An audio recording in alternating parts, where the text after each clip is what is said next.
سامعین محترم، امام احمد بن حنبل رحمۃ اللہ علیہ سے پوچھا گیا دل نرم کیسے ہوتے ہیں،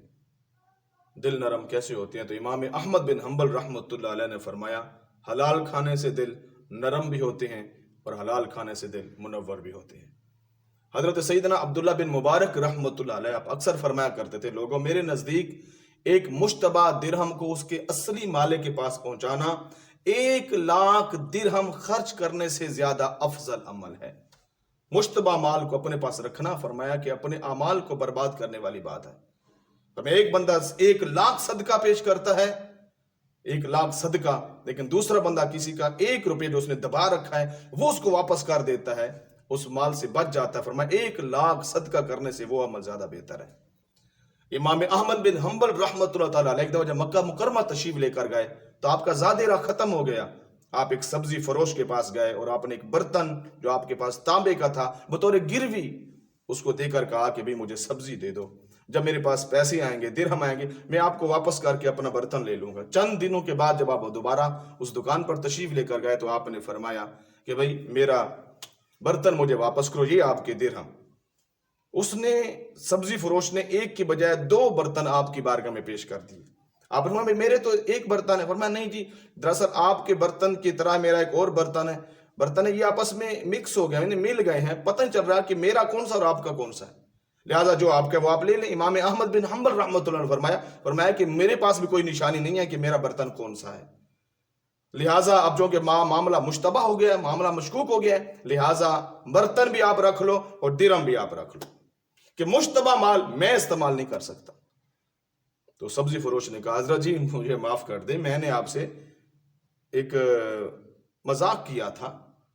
اور میں اندازہ لگا رہا تھا، جانچ اور پرکھ رہا تھا کہ جو امام احمد بن حنبل رحمۃ اللہ علیہ کا نام جس طرح چمک رہا ہے کیا کام ویسے ہیں کہ نہیں ہے؟ تو امام احمد بن حنبل رحمۃ اللہ علیہ نے فرمایا اچھا کوئی نہیں، اللہ آپ کو جزائے خیر عطا فرمائے، یہ برتن بھی رکھو اور درہم بھی رکھو۔ اس نے کہا نہیں حضرت آپ درہم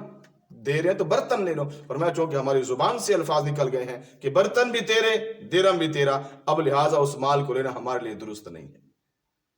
حضور نبی اکرم نور مجسم شفیع معظم خاتم النبیین صلی اللہ علیہ وسلم نے فرمایا اگر 1 لقمہ کسی نے حرام کا کھایا یا 1 گھونٹ کسی نے حرام کا پیا پیٹ میں چلا گیا تو اللہ 40 دن تک نماز فرض قبول نہیں فرماتا۔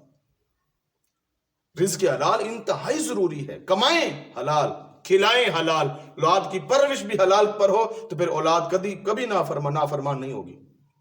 اولاد کی پرورش رزق حلال پر کی گئی ہو تو وہ اولاد والدین کی خدمت گزار بنتی ہے، بڑھاپے میں سہارا بنتی ہے۔ اسی واضح مثال،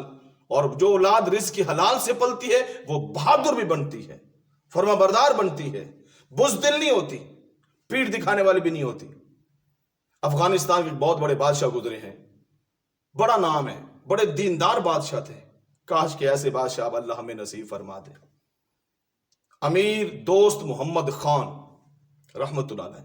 بڑا دیندار بندہ تھا، اور افغانستان میں آج بھی ان کی مثالیں پیش کی جاتی ہیں، تقوی کے لحاظ سے، طہارت کے لحاظ سے، پاکیزگی کے لحاظ سے، دیانتداری کے لحاظ سے۔ ایک دفعہ گھر میں جب آئے تو چہرے پر کچھ پریشانی، پشیمانی، افسردگی، غم کے آثار تھے۔ بیگم صاحبہ، بیوی صاحب جب دیکھا تو فوراً برجستہ کہا کہ کیا بات ہے، آج میں آپ کے چہرے پر پریشانی دیکھ رہی ہوں۔ تو امیر دوست محمد خان جو بادشاہ وقت تھا اس نے کہا کہ جی مجھے 2 باتوں نے بہت پریشان کر رکھا ہے۔ پہلی بات یہ کہ ایک دشمن نے ہمارے ملک پر قبضہ کرنے کے لیے حملہ کیا اور میں نے اپنے بیٹے کو سپہ سالار بنا کر، جرنیل بنا کر، میں نے بہت بڑی فوج دے کر اس کو بھیجا ہے کہ اس کا مقابلہ کرے۔ بہت اچھی بات ہے۔ فرمایا نہیں، افسوسناک بات یہ ہے کہ مجھے اطلاع ملی ہے کہ میرا بیٹا شکست کھا چکا ہے اور میرا بیٹا بھاگ رہا ہے، پشت دکھا رہا ہے، بزدلی دکھا کے بھاگ گیا ہے، اور وہ دشمن شہر بہ شہر ہمارے فتح کرتا ہوا آ رہا ہے۔ مجھے 2 باتوں نے پریشان کر رکھا ہے، ایک تو ملک چلا جائے گا، دوسرا یہ داغ پوری زندگی میرے ساتھ رہے گا کہ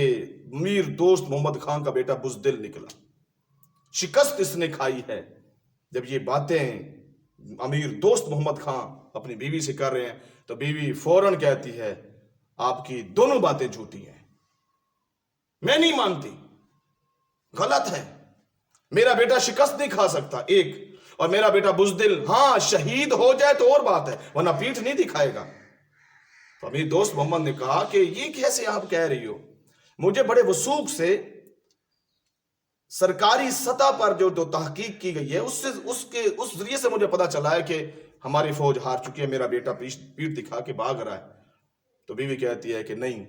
میرا بیٹا بھاگنے والوں میں سے نہیں ہو سکتا، میرا بیٹا شکست کھانے والوں میں سے نہیں ہو سکتا، میرا بیٹا پشت دکھانے والوں، پیٹ دکھانے والوں میں سے نہیں ہو سکتا۔ امیر دوست میں کہتا ہے کہ اب میں تیرے سے کیا بات کروں، تو چار دیواری میں رہنے والی ایک عورت ہے، تجھے کیا پتا کہ باہر کیا ہو رہا ہے، تجھے کیا پتا دنیا کیسی ہے، تجھے کیا پتا کہ باہر کا ماحول کیسا ہے۔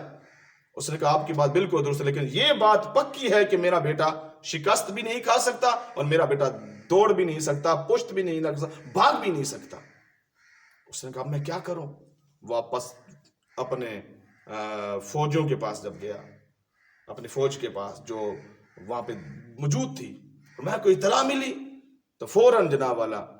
قاصدو نے اطلاع دی کہ ہاں بالکل جی، وہ جو پہلی بات تھی وہ غلط نکلی، کس نے غلط افواہ پھیلائی تھی، بلکہ معاملہ اس کے برعکس ہے۔ اللہ رب العزت نے آپ کے صاحبزادے کو فتح عطا فرمائی ہے اور خوشی کے شادمانے بجاتی ہوئی پوری فوج آ رہی ہے، دشمن ہلاک ہو کر پسپا ہو کر بھاگ چکا ہے اور آپ کے بیٹے نے پوری بہادری کے ساتھ مقابلہ کیا ہے۔ کسی دشمن نے غلط افواہ پھیلائی ہے کہ ہماری فوج بھاگ چکی ہے اور آپ کے بیٹے نے شکست کھائی ہے۔ فوراً پلٹا امیر دوست محمد خان اپنی بیوی کے پاس، چہرہ کھل کھلا اٹھا ہے، خوشی کے مارے آنسو نکل آئے۔ بیوی نے کہا کیا بات ہے، اچانک پھر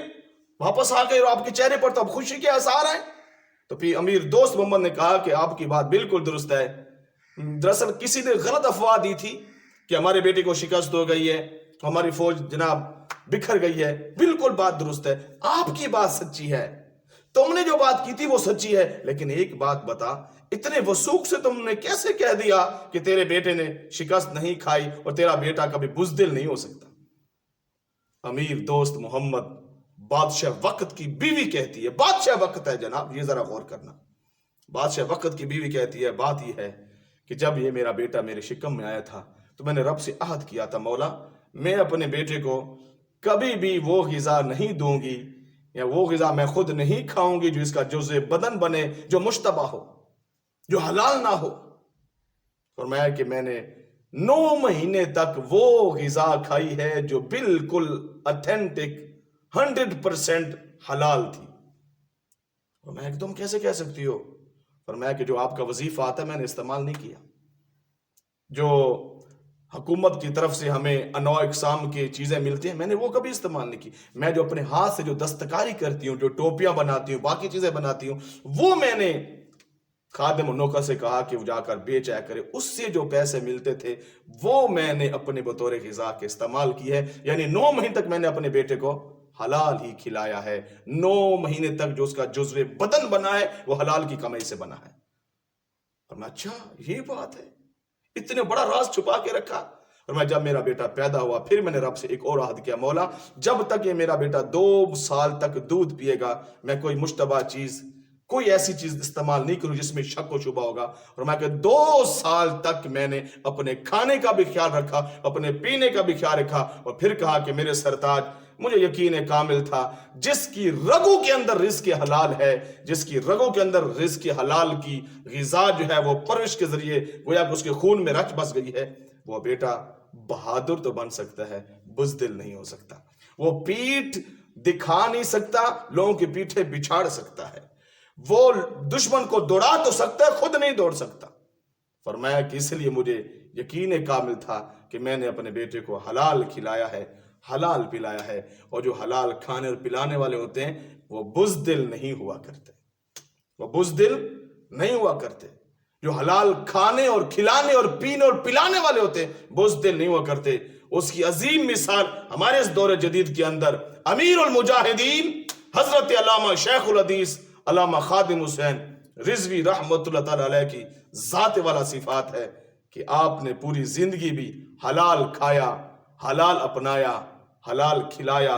اور پھر دنیا نے دیکھا، آج دنیا کے اندر جو ڈنکے بج رہے ہیں اس کا مین اثر یہ ہے کہ حضرت والا نے